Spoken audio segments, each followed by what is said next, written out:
របៀបបិទកុំឲ្យគេដឹងថាតើនរណាគេខ្លះឆាតមកយើងហើយឆាតនិយាយពីអីជាពិសេសនៅពេលដែល load notification មកអញ្ចឹងចង់ដឹងអត់ចង់ដឹងទស្សនវិជ្ជាគ្នា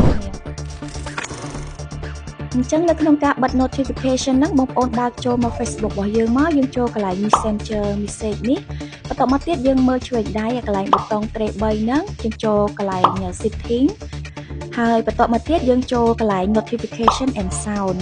ចូលមកដល់កន្លែងហ្នឹងបងប្អូនមើលខាងក្រោម show preview ហ្នឹងជាទូទៅគឺយើងបើកអញ្ចឹងនៅពេលដែល message មកគឺឃើញ notification ហ្នឹងអញ្ចឹងដើម្បីបិទកុំឲ្យវា load ថាអ្នកណាឆាតមកឆាតពីអីគឺយើងបិទ notification ហ្នឹងអញ្ចឹងមកបន្ទាប់មកទៀតបងប្អូនចូលមកកន្លែង setting នៅលើទូរស័ព្ទដៃរបស់យើងចូលមកកន្លែង setting នេះមកហើយយើងស្វែងរក app messenger